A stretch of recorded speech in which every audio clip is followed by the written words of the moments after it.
Olá, seja bem-vindo a mais um culto de celebração da Igreja Presbiteriana de Tambaú.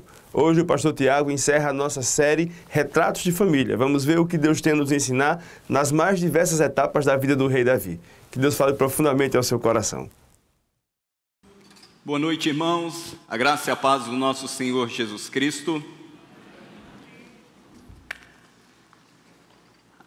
A arte sempre foi uma forma através da qual os homens expressaram seus pensamentos, conceitos e valores.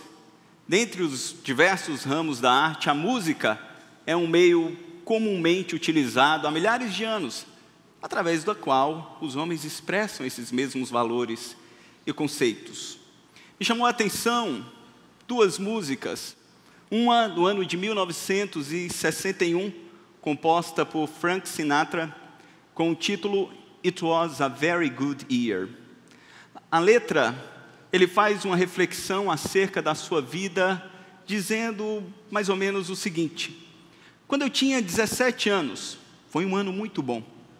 Foi um ano muito bom para as meninas de cidades pequenas. Suaves noites de verão. Nos escondíamos nas luzes no campo da cidade. Quando eu tinha 17 anos. Quando eu tinha 21 anos, foi um ano muito bom. Foi um ano muito bom para as meninas da cidade, quando viviam no andar de cima, com cabelos perfumados, e viviam sem rumo. Quando eu tinha 21 anos. Quando eu tinha 35 anos, foi um ano muito bom. Foi um ano muito bom para as meninas de sangue azul, de meios independentes. Passeávamos em limusines, seus motoristas dirigiam. Quando eu tinha 35 anos. Mas agora os dias passam rápido. Estou no outono do ano. Agora penso em minha vida como se fosse um vinho vintage, de bons e velhos barris, cheios até a borda. E ela se derramou nítida e docente. Foi um ano muito bom. Quando Sinatra compôs essa música, ele tinha apenas 46 anos, mas ele já estava com um sentimento saudosista acerca da sua vida e da sua existência e de diferentes estações da vida. Talvez os mais jovens aqui não se identificam, na verdade, nem conheciam essa canção. Então eu busquei uma outra música contemporânea que fala sobre a reflexão dos anos da vida e das estações, que é de Lucas Graham. É uma música que foi composta ano passado com o nome 7 Years. Os mais jovens aqui conhecem? Alguém? Alguns poucos. E numa reflexão muito mais informal, ele fala sobre momentos distintos da sua vida. Quando ele tinha 7 anos, ele diz: quando eu tinha 7 anos, minha mãe me disse: vá fazer alguns amigos ou então você ficará sozinho. Depois ele diz: quando eu tinha 11 anos, meu pai me disse: encontre uma namorada ou então você ficará sozinho. Depois ele menciona os seus 20 anos. E agora com 27 anos ele fala: em breve terei 30, em breve terei 60. E ele faz reflexão sobre cada momento da vida. Ao olhar para essas músicas, queridos, eu percebo que o ser humano, ele tem em seu coração uma preocupação com as estações e momentos distintos na vida. E nós encontramos em comum nessas músicas de tempos distintos uma preocupação pungente com os relacionamentos que nós desenvolvemos. Os relacionamentos que trazem real significado para a nossa vida. E quando nós pensamos em relacionamentos distintos, nós então olhamos para a família. Certamente, dentre todos os relacionamentos que nós podemos desenvolver nos distintos momentos da vida, a família é a relação mais preciosa que nós temos. E principalmente a família nuclear, composta por marido, mulher, filhos, esta é a que nós consideramos com maior estima. No mês que nós celebramos a Deus pela família e refletimos sobre a família, nós gostaríamos de nessa noite encerrar a nossa série de mensagens sobre família, olhando exatamente para a família nas distintas estações da vida. Como o reverendo Vandi falou há 2 semanas atrás, viver em família é um grande desafio após a queda e a manifestação do pecado. Por mais que nós nos dediquemos e almejemos, é sempre um grande desafio vivermos uma vida familiar de qualidade. Mas eu gostaria de desafiá-los a olhar para a família de Davi e encontrarmos a supremacia da graça de Deus manifesta na vida familiar deste homem, nas distintas estações da sua vida, nos distintos momentos no qual ele viveu. Por isso eu os convido a abrirem as vossas Bíblias em 1 Reis, no capítulo 2, no versículo 1 ao 4.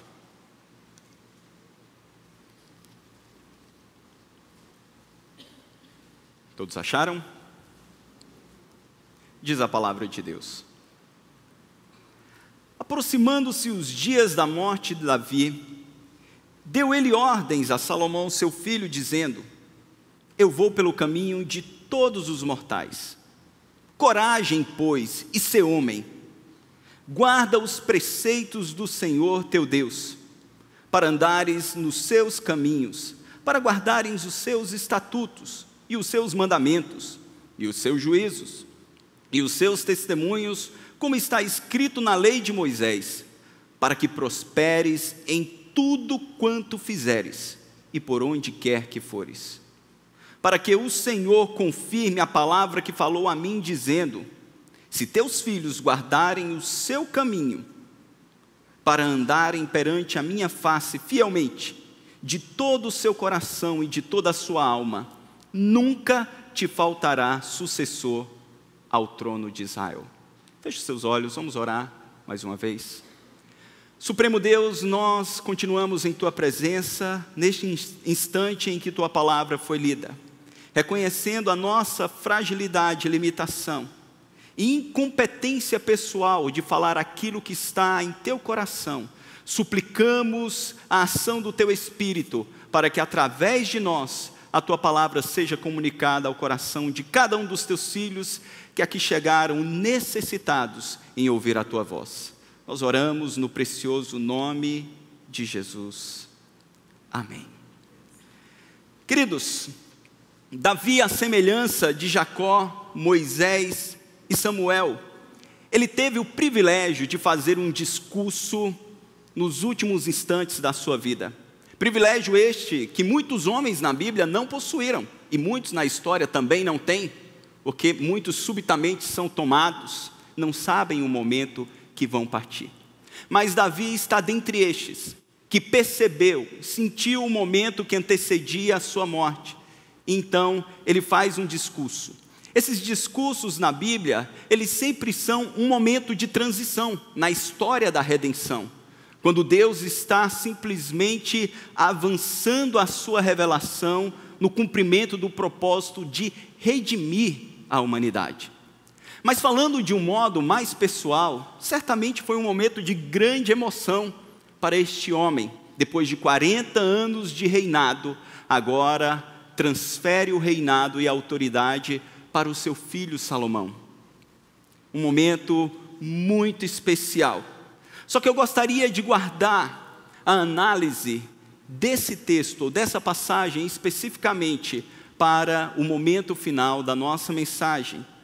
E eu gostaria de analisar com os irmãos que antes de chegar a essa estação da vida, a este momento de sua existência, Davi passou por tantos outros instantes, assim como nós que aqui estamos. Somos um público tão distinto, com alguns muito jovens ainda começando, prospectando a sua vida familiar, desejando ter a sua própria família nuclear. Outros acabaram de iniciar a sua família, são recém-casados, como o nosso querido João, que casou anteontem. Outros já estão num estágio mais avançado, com filhos pequenos, assim como eu, com 3 filhos e tantas responsabilidades. Outros já emanciparam os seus filhos, ou quase todos eles. Outros já estão na fase dos netos. Como olharmos para essas estações da vida e percebermos a ação de Deus e a sua graça na vida e na história do seu povo? Eu gostaria de observar com os irmãos que a graça de Deus se fez presente na vida familiar de Davi enquanto solteiro. Se você abrir a sua Bíblia em 1 Samuel, no capítulo 16, 1 Samuel, capítulo 16, a partir do versículo 1, nós encontramos Davi ainda na casa do seu pai Jessé, sob a autoridade do seu pai. E veja que interessante, 1 Samuel 16, a partir do versículo 1, o texto sagrado diz: Disse o Senhor a Samuel: Até quando terás pena de Saul, havendo eu rejeitado, para que não reine sobre Israel? Enche um chifre de azeite e vem, enviar-te-ei a Jessé, o belemita, porque dentre os seus filhos me provi de um rei. Disse Samuel: Como irei eu, pois Saul o saberá e me matará? Então disse o Senhor: Toma contigo um novilho e dize: Vim para sacrificar ao Senhor. Convidarás Jessé para o sacrifício e te mostrarei o que hás de fazer, e ungir-me-ás a quem eu te designar. Fez, pois, Samuel o que dissera o Senhor e veio a Belém. Saíram-lhe ao encontro os anciãos da cidade, tremendo, e perguntaram: É de paz a tua vinda? Respondeu ele: É de paz. Vim sacrificar ao Senhor. Santificai-vos e vinde comigo ao sacrifício. Santificou ele a Jessé e os seus filhos, e os convidou para o sacrifício. Sucedeu que, entrando eles, viu Eliabe, e disse consigo: Certamente está perante o Senhor o seu ungido. Porém o Senhor disse a Samuel: Não atentes para a sua aparência, nem para a sua altura, porque o rejeitei, porque o Senhor não vê como o homem vê. O homem vê o exterior, porém o Senhor o coração. Então chamou Jessé a Abinadab, e o fez passar diante de Samuel, o qual disse: Nem a este escolheu o Senhor. Então Jessé fez passar a Samá. Porém Samuel disse: Tampouco a este escolheu o Senhor. Assim fez passar Jessé os seus 7 filhos diante de Samuel. Porém Samuel disse a Jessé: O Senhor não escolheu estes. Perguntou Samuel a Jessé: Acabaram-se os teus filhos? Ele respondeu: Ainda falta o mais moço, aqui está apacentando as ovelhas. Disse, pois, Samuel a Jessé: Mande chamá-lo, pois não nos assentaremos à mesa sem que ele venha. Então mandou chamá-lo e fê-lo entrar. Era ele ruivo e de belos olhos e boa aparência. Disse o Senhor: Levanta-te e unge-o, pois este é ele.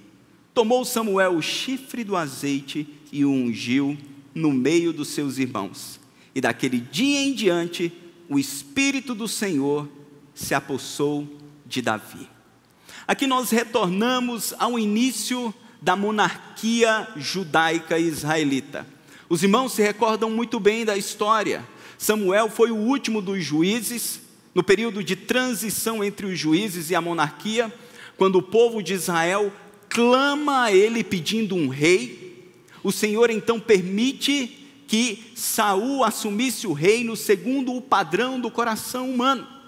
No entanto, Saul se perde durante o seu reinado, desobedece ao Senhor, o Senhor o rejeita, e agora Samuel, como um profeta, como um sacerdote do Senhor, vai para escolher o próximo rei, aquele o qual deveria governar e conduzir a nação de Israel, o povo escolhido do Senhor.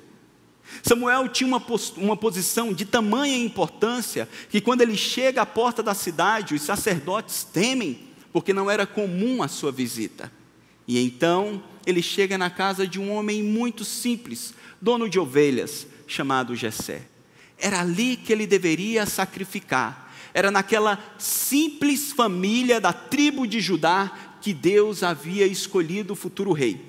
Mas eu gostaria de chamar a atenção dos irmãos para a perspectiva de Jessé acerca dos seus filhos. E de um modo muito especial, para a visão que Jessé tinha do seu filho Davi.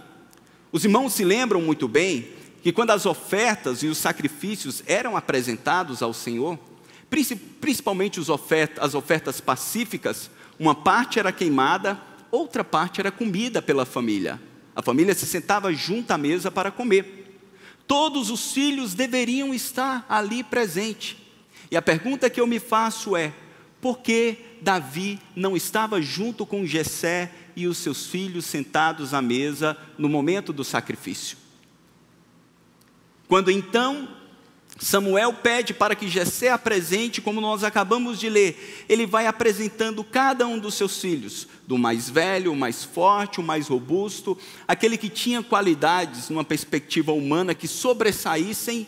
No entanto, o Senhor vai rejeitando cada um deles. E Deus então repreende a Samuel na sua perspectiva humana e dizendo: olha, não olhe para a sua aparência, porque o homem vê o exterior, o Senhor contudo vê o coração. Quando todos se acabam, Samuel então pergunta: não tem mais nenhum? Ele diz: tem um, mas ele está no campo cuidando de ovelhas. Provavelmente Jessé pensou em seu coração e disse: se nenhum desses foi o escolhido, certamente não o será Davi. É tanto que nem ali ele estava. Mas aí nós percebemos a supremacia da graça de Deus na vida daquele menino, pequeno, belo, simples pastor. Quando ele chega, o Senhor então soberanamente diz: é este, pode ungí-lo. E ali ele é ungido rei de Israel. Ele fora escolhido não apenas para governar uma nação, uma simples nação. Ele fora escolhido para conduzir a nação do Senhor, o povo da aliança, aquele povo qual o Senhor havia escolhido para ser seu. E eu percebo, irmãos, a graça de Deus manifesta na vida familiar de Davi, quando ele ainda estava no lar do seu pai, fazendo com que ele alcançasse conquistas que iam muito além das expectativas dos seus pais. As conquistas de Deus na vida de Davi iam muito além daquilo que os seus pais prospectavam. É bem verdade que nos nossos dias, muitos pais colocam todas as suas expectativas de conquistas nos seus filhos. Talvez algumas conquistas que não foram alcançadas por eles, os pais então prospectam nos filhos. Eu sonho que o meu filho chegue onde eu não cheguei. Mas isso não é uma regra. Muitos pais também não colocam nenhuma expectativa acerca do futuro familiar de seus filhos, ou principalmente daquilo que Deus possa ter para as suas vidas. Mas olhando para Davi, ainda na família nuclear, como filho, nós percebemos, irmãos, uma verdade maravilhosa, que o nosso futuro não depende da projeção ou prospecção que os nossos pais fizeram ou fazem de nós. Nem o futuro dos nossos filhos dependem da prospecção e anseios que nós temos em nossos corações por eles. Tanto o nosso futuro, como o futuro dos nossos filhos, está dentro de um plano soberano que Deus estabeleceu para cada um deles. Amém? Por mais que nós sonhemos, por mais que nós possamos impulsioná-los em algum momento, sejamos instrumentos de Deus, a fim de trazer alguma luz, algum insight, para que eles então trilhem o caminho. Em última instância, sempre será o Senhor quem soberanamente irá decidir ou decidirá o futuro de cada um dos nossos filhos. Percebemos ainda a graça de Deus manifesta na vida de Davi, ou na sua vida familiar enquanto solteiro. Porque ele não apenas foi escolhido para ser o futuro rei, mas se os irmãos analisarem, neste mesmo capítulo, a partir do versículo 14, o texto sagrado diz que o Espírito do Senhor se afasta de Saul, e um espírito maligno da parte do Senhor se apodera de Saul. E ali ele fica perturbado por este espírito maligno. Então, um dos seus conselheiros, um dos seus servos diz: olha, por que o rei então não manda chamar um arpista para que no momento em que o rei estiver sendo perturbado pelo espírito maligno, o rei então possa ser aliviado. Certamente Israel tinha muitos arpistas talentosos, homens experientes, mas aí nós vemos a providência de Deus agindo, quando um destes conselheiros se levantam e diz: olha, eu conheço um jovem de boa aparência e habilidoso com a harpa. E quem era esse jovem? Davi. Deus não apenas o escolhe para ser o futuro rei, como Deus o coloca na casa do rei atual. Não apenas para aprender as habilidades de como conduzir a nação, de como não cometer os mesmos erros como o rei, mas eu olho, irmãos, de um modo muito específico, percebendo que Deus deu a Davi a oportunidade de conviver com a família de Saul, para aprender através dos erros de Saul. Se os irmãos olharem para o capítulo de número 17, nós encontramos o relato de que Davi, ele alternava entre estar na casa de Saul, em alguns momentos tocando a harpa, noutros momentos, ele continuava na casa do seu pai Jessé, cuidando do seu rebanho. Foi quando o povo de Israel estava em batalha com os filisteus, e ali um dos grandes soldados, chamado Golias, desafia o exército de Israel. Os irmãos conhecem, isso é uma história clássica que nós contamos para os nossos filhos. E Davi então surge naquele momento. Nesse instante o rei faz uma promessa, que o soldado que matasse o gigante Golias receberia uma das suas filhas por esposa. Davi enfrenta o soldado, mata-o, e Saul não cumpre a sua promessa. Deus faz com que Davi comece a prosperar e a crescer e a conquistar dentre o povo. Ele se dispõe a pelejar e o Senhor faz com que ele avance em conquistas em diversas áreas da sua vida. Mas ele estava inserido dentro da família de Saul. E pôde perceber como um rei foi capaz de utilizar as suas próprias filhas para cumprir os seus fins egocêntricos e as suas motivações pecaminosas. Porque no capítulo 18 de 1 Samuel, se os irmãos observarem o versículo de número 17, diz o texto sagrado, capítulo 18, 17, disse Saul a Davi: eis aqui Merabe, minha filha mais velha, que te darei por mulher. Sê-me somente filho valente, e guerrei as guerras do Senhor. Porque Saul dizia consigo: não seja contra ele a minha mão, e sim a dos filisteus. Os anos tinham se passado, o tempo tinha se passado, Saul não cumpriu a sua promessa de dar a filha para o guerreiro que matou Golias, mas agora ele percebe o Senhor prosperando a Davi. Saul é capaz de pegar uma das suas filhas e decidir agora sim cumprir a promessa e dar como esposa de Davi, porque com isso Davi teria que continuar pelejando as batalhas de Israel e provavelmente seria morto pelos filisteus. Ele não cumpre a promessa. Vocês observam que no versículo 19 o texto diz que sucedeu, porém, que ao tempo em que Merabe, filha de Saul, devia ser dado a Davi, foi dada por mulher a Adriel, Meolatita.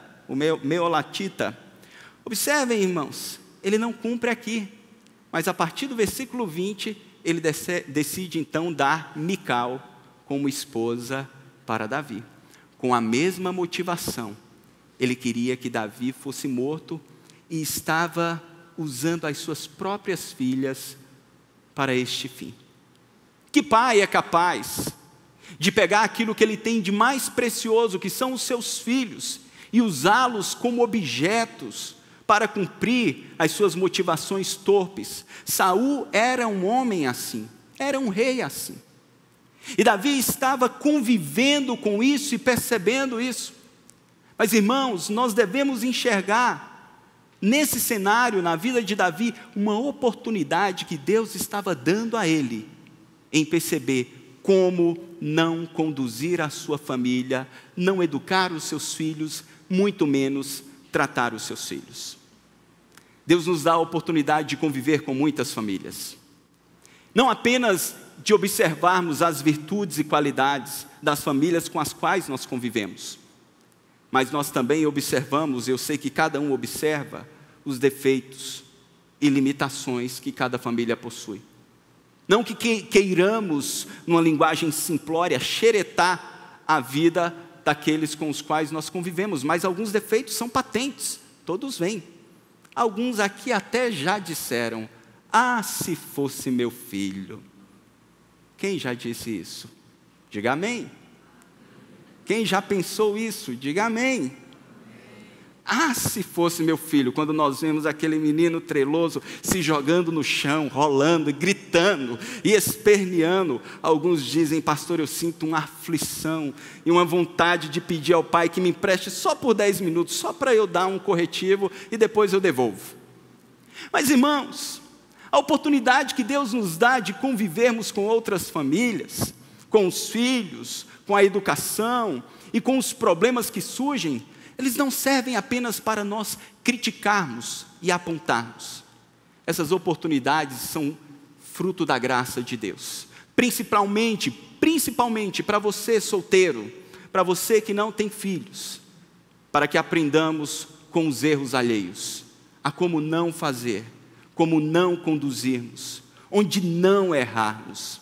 E ao invés de às vezes observarmos esses erros dentro da nossa própria família, na educação dos nossos avós ou dos nossos pais conosco, ao invés de nos amargurarmos e criarmos traumas em nossos corações, nós devemos analisar isso como oportunidades da graça de Deus, em aprendermos como conduzir a nossa vida.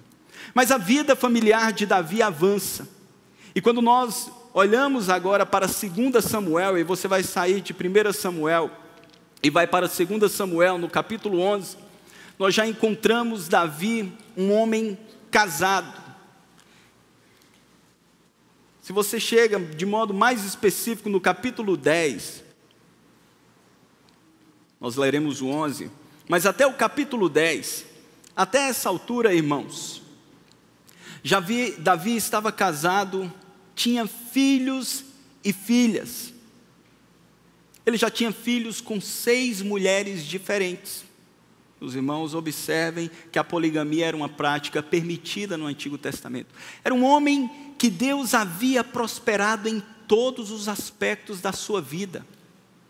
Conquistou vários reinos, despojos, riqueza, fama, sucesso. Se nós pudermos pontuar o momento de maior esplendor do reinado de Davi, esse momento se encontra no capítulo 10 de 2 Samuel.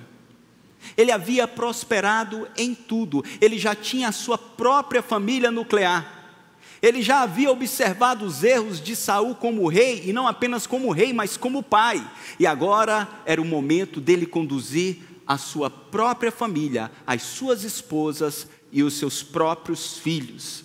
Mas infelizmente, nós olhamos ao longo da história da salvação, e percebemos que os momentos de prosperidade na história do povo de Deus sempre foram momentos de perigo e de manifestação de pecado. Foram momentos nos quais o povo de Deus, em tantas circunstâncias, ficaram dispersos e pecaram contra o Senhor. É nesse instante que nós encontramos no capítulo 11 o terrível pecado de Davi com Batseba. Os irmãos sabem muito bem, a narrativa começa dizendo: no ano em que os reis costumavam sair para a guerra, enviou Davi a Joabe e os seus servos com ele e todo Israel. Davi deveria ter ido junto ao seu exército, ou com o seu exército, para a guerra, representando o seu povo, conduzindo a sua nação. Encontramos então aqui um pecado de omissão na administração do seu povo. Quando ele passeava num terraço, então, ele vê aquela bela mulher tomando banho. A casa, sendo próxima ao seu palácio, Van Groningen diz que provavelmente demonstra que Urias, marido de Batseba, era um dos seus comandantes, porque essa era uma área nobre de Jerusalém. E ao ver aquela bela mulher tomando banho, ele não apenas cobiça, mas ele usa da sua autoridade como rei, abusando do seu poder, a leva para o palácio e dorme com ela. O problema é que as guerras duravam semanas, meses, às vezes duravam até anos. E um mês se passou, e quando Batseba percebe que o seu ciclo menstrual foi interrompido, ela chega à conclusão que estava grávida e manda a notícia para Davi. E agora? O que fazer? Mesmo sendo um homem segundo o coração de Deus, um rei que tinha percebido tantos erros, Davi naquele momento está cego pelo seu pecado. Manda então chamar Urias, dar vinho para Urias e tenta persuadi-lo a ir para a sua casa e ter uma noite de deleite com a sua amada esposa. Ele não esperava que aquele nobre comandante, que diga-se de passagem, não era judeu de origem, ele havia se convertido ao Senhor, fora tão fiel que disse: longe de mim, meu rei, ter eu prazer com a minha esposa, enquanto os meus homens estão lá lutando, longe de mim cometer esse pecado. Finalmente, então, Davi não vê outra saída a não ser bolar um plano para que Urias viesse a falecer. E assim ele o faz. Friamente manda a ordem para Joabe para que Urias ficasse na frente da batalha, para que ele falecesse, e faleceu. Irmãos, como o pecado, ele tem o poder de cegar qualquer ser humano. Por maior que seja o nível de experiência que um homem possa ter com Deus, ninguém está imune ao pecado. E Davi simplesmente permanece insensível nesse momento da sua vida. Mas nós percebemos a graça de Deus em sua vida. E de um modo mais específico na sua história familiar. Não permitindo que Davi permanecesse caído em pecado. A graça se manifesta não permitindo que Davi permanecesse prostrado em seu pecado. Quando no capítulo 12 de 2 Samuel, no versículo 1, observem o texto. 2 Samuel 12, 1. O Senhor enviou Natã a Davi. Chegando Natã a Davi, disse-lhe: havia numa cidade 2 homens, um rico e outro pobre. Tinha um rico ovelhas e gado em grande número, mas o pobre não tinha coisa nenhuma, senão uma cordeirinha que comprara e criara, e que em sua casa crescera junto com os seus filhos, comia do seu bocado e do seu copo bebia, dormia nos seus braços e a tinha como filha. Vindo um viajante, ao homem rico não quis este tomar das suas ovelhas e do gado para dar de comer ao viajante que viera a ele, mas tomou a cordeirinha do homem pobre e a preparou para o homem que lhe havia chegado. Então o furor de Davi se acendeu sobremaneira contra aquele homem e disse a Natã: tão certo como vive o Senhor, o homem que fez isso deve ser morto. E pela cordeirinha restituirá 4 vezes, porque fez tal coisa e porque não se compadeceu. Observem como nós, não apenas Davi, mas nós somos ávidos e cirúrgicos para observarmos os erros alheios. Davi não fazia noção, mas o texto continua no versículo de número 7. Então disse Natã a Davi: tu és o homem, assim diz o Senhor, Deus de Israel, eu te ungi rei sobre Israel, e te livrei das mãos de Saul, dei-te a casa de teu senhor, e as mulheres de teu senhor em teus braços, e também te dei a casa de Israel e de Judá, e se isso fora pouco, eu teria acrescentado tais e tais coisas. Porque, pois, desprezaste a palavra do Senhor, fazendo o que era mal perante ele, a Urias o heteu, feriste a espada e a sua mulher tomaste por mulher, depois de o matar com a espada dos filhos de Amon. Deus foi profundamente gracioso com Davi, irmãos, enviando Natã para que através de uma parábola ele percebesse a gravidade do seu erro, para que a insensibilidade e dureza do coração do rei fosse rompida finalmente pela palavra do Senhor. E às vezes na administração da nossa vida familiar, no cotidiano, nas distintas estações da vida, quer na criação dos filhos pequenos ou grandes, nós cometemos erros. E a semelhança de Davi, muitas vezes o nosso coração está insensível a pecados que se tornam habituais e que às vezes permanecem por um tempo presentes no nosso lar, danificando a nossa vida familiar e, acima de tudo, ferindo a santidade do Senhor, porque foi isso que o Senhor disse a Davi: olha, você cometeu tamanho pecado contra o Senhor, blasfemando contra o Deus de Israel. Mas a maravilhosa graça de Deus em nossas vidas não nos deixa nessa condição. E em muitos momentos, quando pecamos, Deus nos confronta através da sua santa palavra. Todas as vezes que nós chegamos a este templo, nos reunimos aqui, e que essa palavra é pregada com fidelidade, Deus está falando na mesma autoridade com que falou a Davi através do profeta Natã. Todas as vezes que esses textos são lidos, na contrição e confissão nos nossos cultos, são oportunidades que Deus está nos dando para refletirmos em quais áreas temos declinado, principalmente na nossa vida familiar. Ou quando na sua casa você lê e medita nas Escrituras, também é a voz de Deus ecoando ao seu e ao meu coração, para que nós não permaneçamos em algum erro. É triste saber que algumas pessoas permanecem dentro da igreja durante tanto tempo, numa condição às vezes de adultério, ou não de adultério, mas uma mentira prevalecendo e predominando dentro da família, ressentimentos, raiz de amargura e tantos pecados igualmente nocivos como fora o de Davi. Mas essa noite é uma noite onde Deus nos confronta através da sua palavra, para que nós possamos nos aperceber e termos a mesma disposição que Davi teve ao ser confrontado pelo Senhor.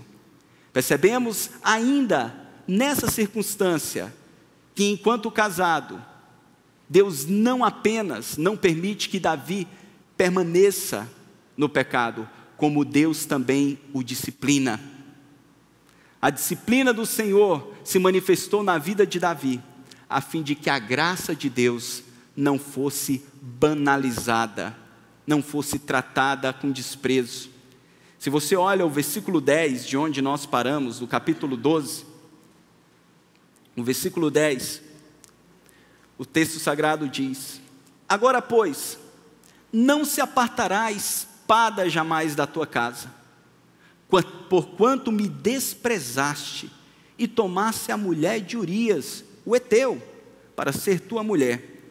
Assim diz o Senhor: eis que da tua própria casa suscitarei o mal sobre ti, e tomarei tuas mulheres à tua própria vista, e as darei a teu próximo, a qual se deitará com elas em plena luz do sol. Irmãos, que palavra tão dura que Deus trouxe para este homem. Mas nós nos lembramos daquilo que o Senhor diz, escrevendo aos Hebreus, no capítulo de número 12, no versículo 6, quando a Escritura diz que o Senhor corrige a quem ama, e açoita a todo o filho a quem recebe. Davi negligenciou a sua função, não apenas de rei, mas de líder da família, de sacerdote.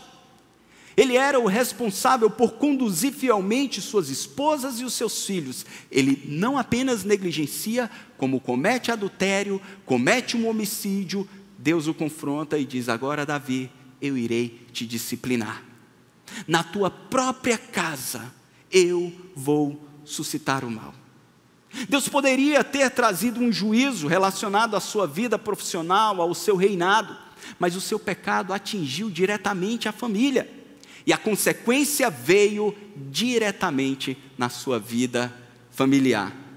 Quando nós seguimos nesse mesmo capítulo, percebemos que Deus então mata o bebê que Batseba esperava, não permite que ele continuasse a viver. No capítulo 13, nós percebemos o juízo de Deus avançando, quando Aminon, um dos filhos de Davi, se apaixona louca e cegamente por sua meia-irmã Tamar, que era irmã de Absalão. E então, um dos seus primos, Jonadab, maquiavélico, dá uma ideia a Aminon: olha, finge que você está doente e pede então ao rei que mande Tamar cuidar de você. E assim ele fez. Aminon então, quando estava sozinho em casa com Tamar, o texto sagrado diz que ele estupra a sua própria irmã. E imediatamente após o abuso sexual, ele sente uma aversão maior do que a paixão e expulsa a sua irmã de casa. Tamar chora desesperada, encontra-se com Absalão, que percebe o que havia acontecido. Davi se ira profundamente. No entanto, sabe o que é que ele fez, irmãos? Sabe o que é que ele fez como pai, como rei? Absolutamente nada. Este era um pecado que, segundo a lei de Moisés, deveria resultar em pena de morte. Aminon deveria ser morto pelo estupro da irmã. Davi não fez absolutamente nada, o que levou Absalão a guardar ódio e ressentimento em seu coração.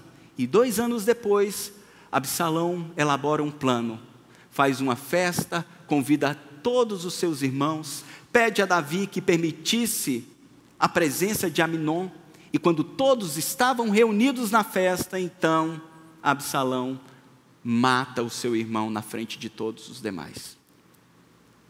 Os outros saem correndo desesperados. Antes que esses cheguem a Davi, chega a notícia para Davi: olha, Absalão matou todos os seus filhos. Davi se lança no chão, lança cinza sobre a cabeça, rasga as suas vestes. E eu queria fazer uma pausa, irmãos, e lhe pedir para, por um instante, tente se colocar no lugar de Davi.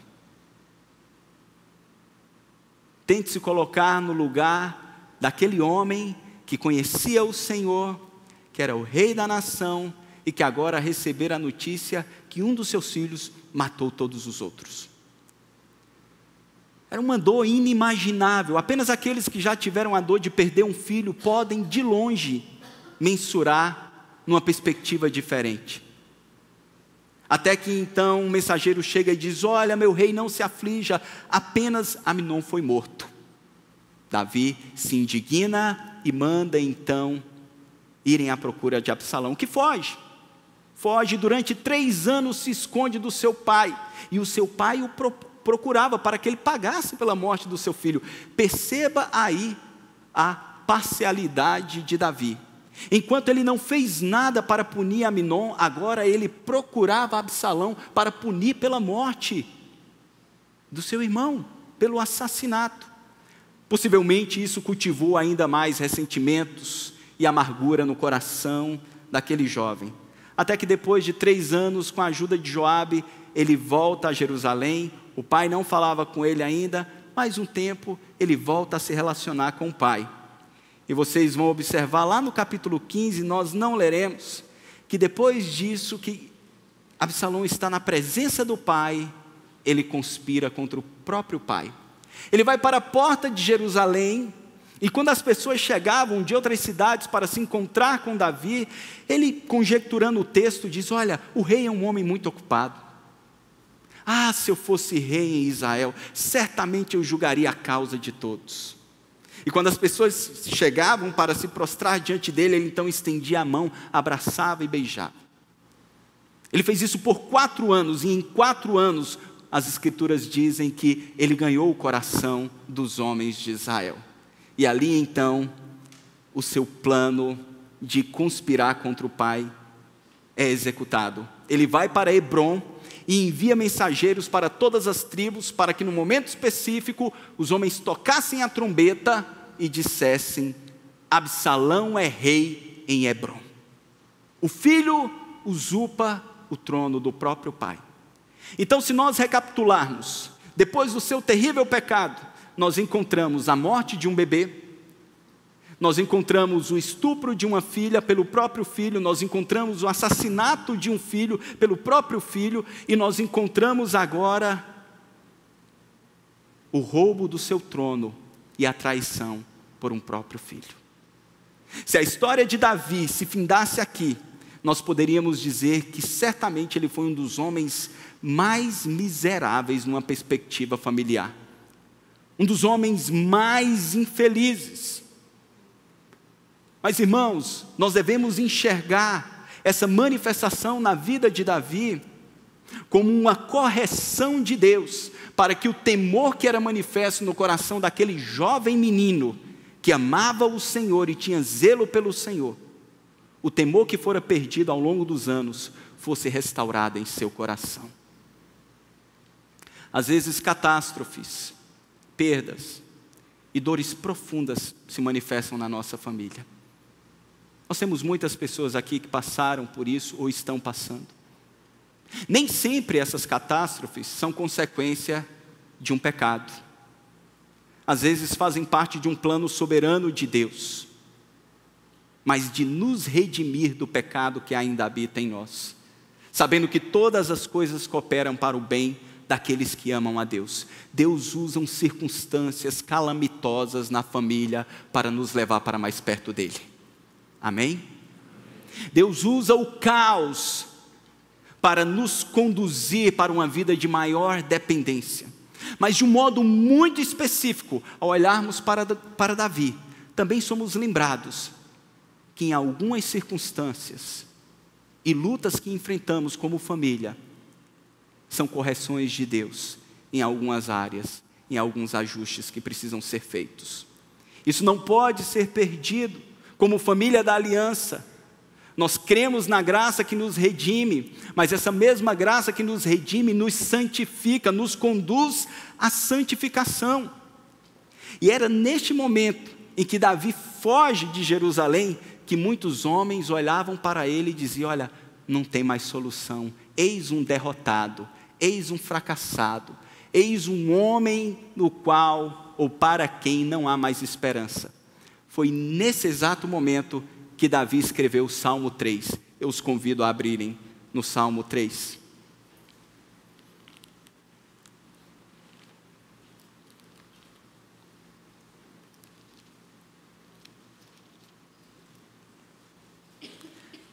Davi declara: Senhor, como tem crescido o número dos meus adversários. São numerosos os que se levantam contra mim. São muitos os que dizem de mim: não há em Deus salvação para ele. Porém, tu, Senhor, és o meu escudo, és a minha glória e o que exaltas a minha cabeça. Os homens em Jerusalém sabiam que o que Davi estava vivendo era um juízo de Deus. Por isso eles diziam: olha, não há mais salvação para Davi, é o seu fim. Só que nós olhamos para a Escritura e percebemos que a correção de Deus nunca é destrutiva, mas sempre restauradora. Ela sempre restaura a vida daqueles os quais Deus escolheu. Se em algum momento Deus te corrigiu, está te corrigindo, está ajustando a sua família, não se desespere, nem pense que é o fim. Deus irá reajustar todas as coisas e restaurar para o louvor da sua glória. Nós precisamos crer nisso. Precisamos crer nessa verdade. E finalmente, irmãos, percebemos que infelizmente, depois disso, o exército de Davi peleja com o exército de Absalão. Jerusalém é retomada. Joabe, um dos leais soldados, ou comandante leal, mata Absalão sem a permissão de Davi. E Davi então volta ao reino, quebrantado, restaurado. É bem verdade, com muitas marcas no coração. Certamente olhando para trás e pensando: maldito o dia que eu não fui para a guerra com o meu exército. Maldito o dia em que eu cobicei Batseba e consumei o pecado. Mas nós olhamos, irmãos, para o final da vida de Davi e encontramos a graça, superabundante graça de Deus manifesta ali. E agora sim eu lhe convido a voltar ao texto que lemos no início da mensagem, de 1 Reis, capítulo 2, os versos 1 a 4.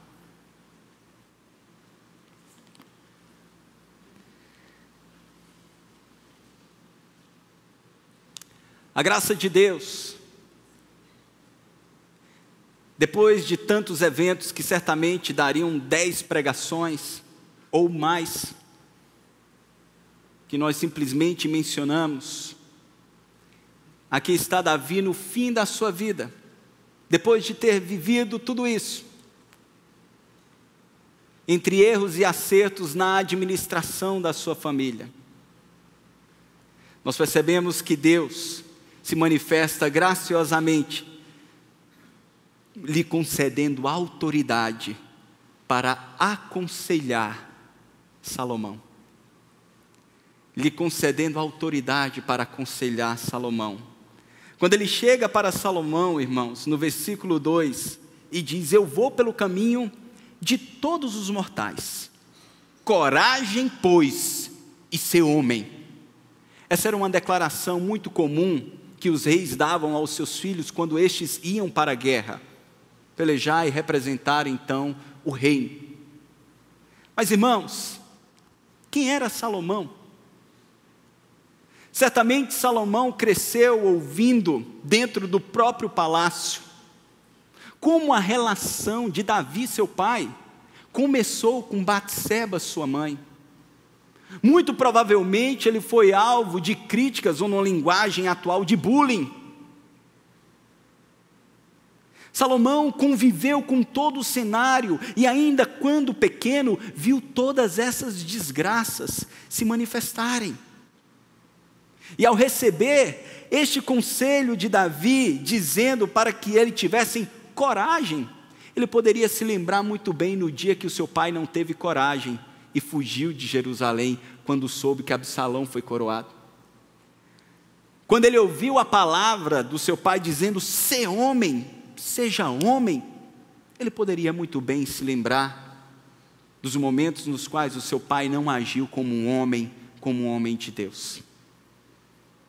Mas, irmãos, essa é a grande diferença que a graça de Deus faz na vida daqueles que creem em Cristo, que são justificados não pelos seus próprios méritos, mas pelos méritos de Cristo na cruz. Certamente este mesmo Salomão também pôde ouvir Davi recitar o Salmo 32, exaustivamente lido aqui, e composto pelo próprio Davi, quando Davi diz no versículo 1, bem-aventurado aquele cuja iniquidade é perdoada, cujo pecado é coberto. Bem-aventurado o homem a quem o Senhor não atribui iniquidade e em cujo espírito não há dolo.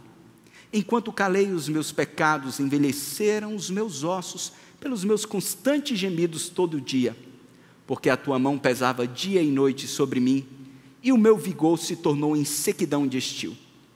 Confessei-te o meu pecado e a minha iniquidade não mais ocultei. Disse: confessarei ao Senhor as minhas transgressões, e tu perdoaste a iniquidade do meu pecado.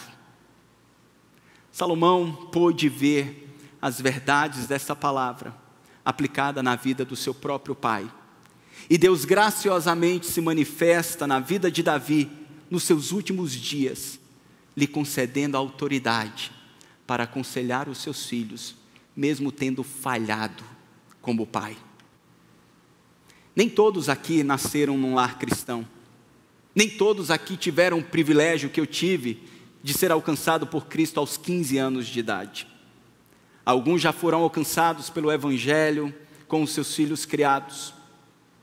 Outros, mesmo crescendo no Evangelho, hoje percebem que cometeram erros e falhas graves na administração da sua família.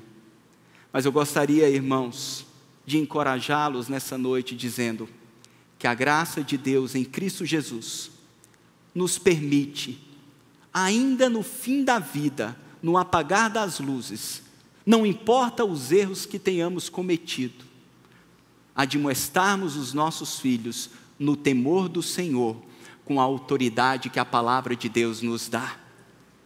Enquanto o mundo diz: quem é ele para me dizer isso?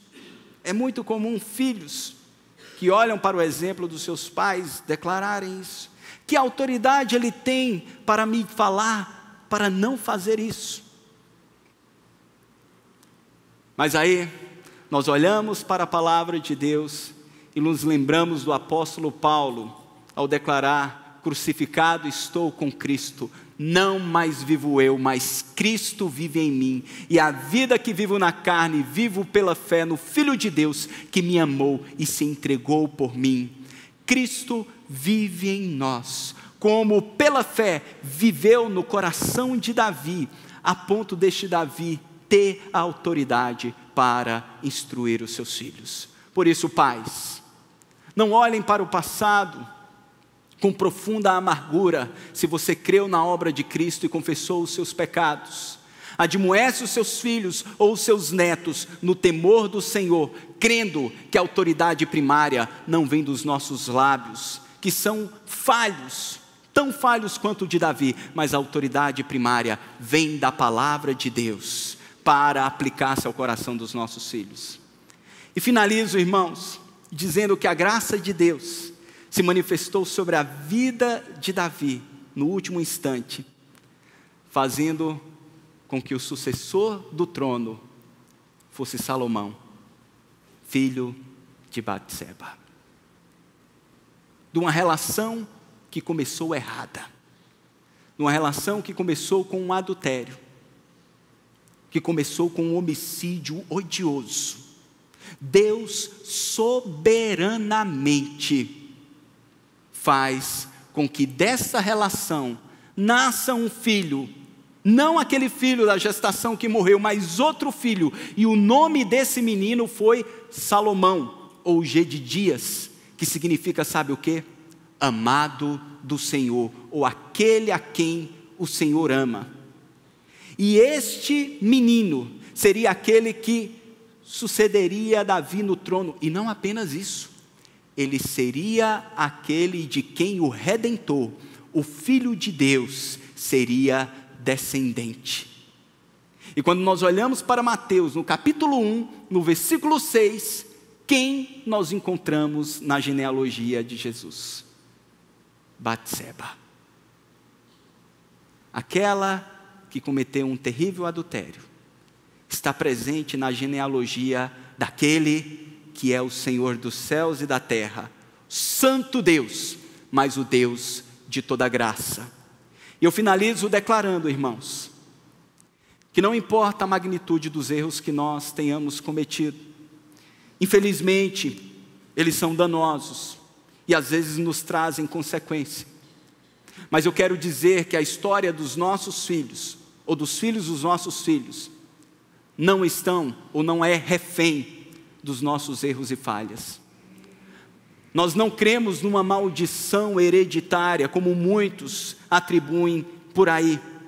Nós sabemos que os nossos erros trazem consequências circunstanciais, mas nós cremos num Deus de toda graça, que a despeito das falhas familiares que as estações da vida nos trazem, este Deus segura a história da minha e da sua família em suas mãos. Por isso eu olho para o futuro dos meus filhos e dos meus netos com esperança e expectativa, não naquilo que os meus braços e as minhas mãos irão produzir, mas aquilo que o Deus de pacto, o Deus da aliança, o Deus da graça prometeu para aqueles que o amam, prometeu para aqueles que são seus, que foram comprados e adquiridos por um precioso sangue do Cordeiro. Eu queria lhe convidar a colocar a sua família diante do Senhor. Infelizmente, Frank Sinatra, ele foi um católico nominal, que terminou a sua vida com 4 casamentos, um número absurdo para os seus dias, cantando e refletindo sobre a sua vida, dizendo, I did in my way, ou seja, eu fiz da minha forma. Tive arrependimentos e tantos outros momentos. Ele não olhou com esperança para o Deus da graça que conduz a família. Lucas Graham nem tem religião, mas é muito jovem, pode ser alcançado pela graça de Cristo ainda. Mas todos nós aqui, nós temos um Redentor a quem confessamos. Jesus Cristo. Ele é a propiciação pelos nossos pecados.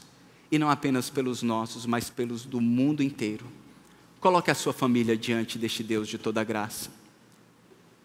E peça ao Senhor, Senhor, manifesta graça na presente estação da vida em que estou. Como solteiro, recém-casado, com filhos pequenos, com filhos emancipados. Peça a Deus para discernir onde essa graça está sendo aplicada e como nós devemos desfrutá-la com o devido zelo. Feche os seus olhos, faça a sua reflexão diante do Senhor.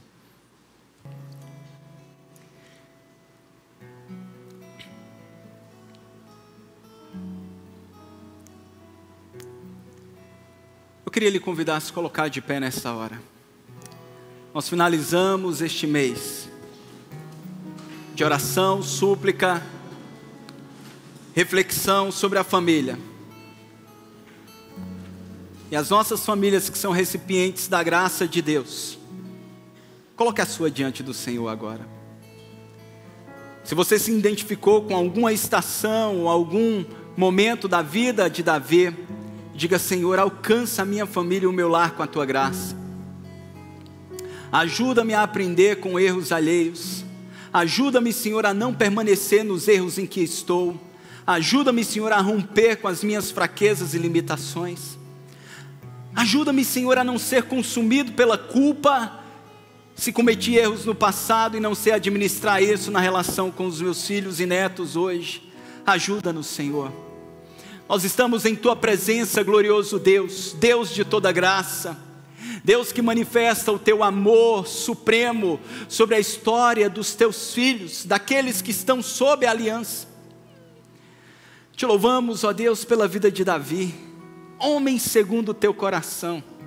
Certamente não foi por sua perfeição, mas porque se arrependeu e se quebrantou, se achegou ao Senhor com fé e esperança, se refugiou em Tua graça. E nós nos refugiamos em Tua graça, Senhor, neste momento.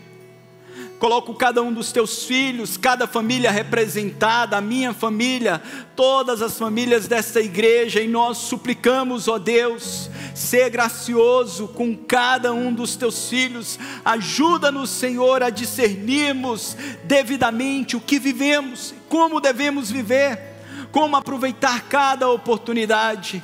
Abençoa cada família. Ó Deus, os casamentos que estão vivendo um momento de profunda crise, que o Senhor seja gracioso para restaurá-los.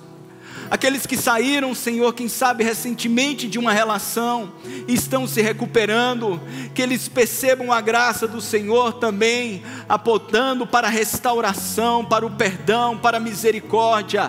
Ajuda os Teus filhos, Senhor, guarda os nossos filhos, Senhor, que eles percebam a graça e o privilégio de crescer num lar cristão, sob princípios Teus, a fim de que tenham escolhas nobres, ó Deus, para compor uma nova família. Tudo nós colocamos em Tuas mãos. Consagre a sua família ao Senhor agora. Confie no Deus de toda graça. É Ele quem nos levará até o fim. Como levou Davi, Ele levará cada um dos seus para o louvor da sua glória, em nome de Jesus. Amém.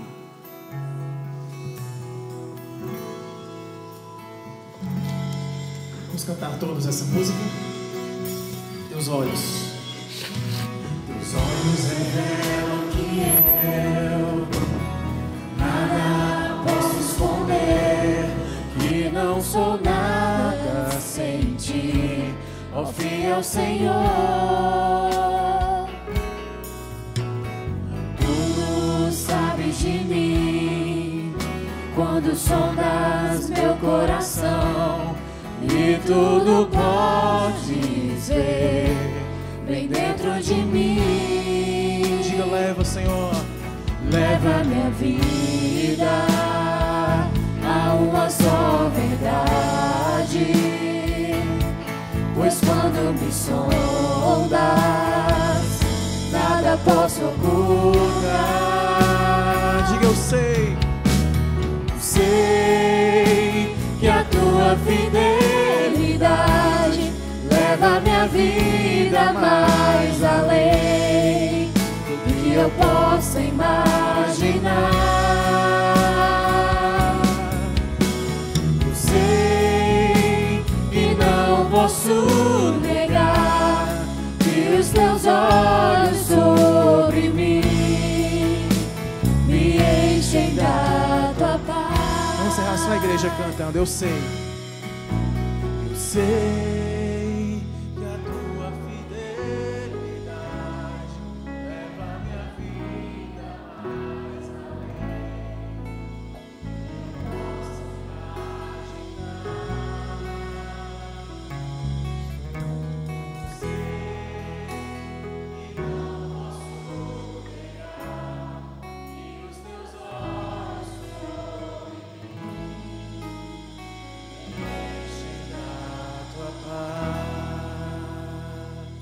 que assim seja. Amém. Podem sentar, irmãos. Não é apenas no mês de maio que a IP Tambaú fala sobre família. Se você gostaria de saber um pouco mais sobre os nossos projetos e ministérios voltados para a sua família, você pode conhecer um pouco mais sobre a nossa comunidade de fé na nossa página na internet, www.iptambaú.org.br, nas nossas páginas nas redes sociais e também aqui no nosso endereço em um dos nossos cultos. O culto devocional todos os domingos às 9 da manhã e o culto de celebração às 18 horas da tarde. O nosso endereço aparece aqui embaixo da sua tela. Tenha certeza que você vai ser muito bem-vindo. Venha com a sua família.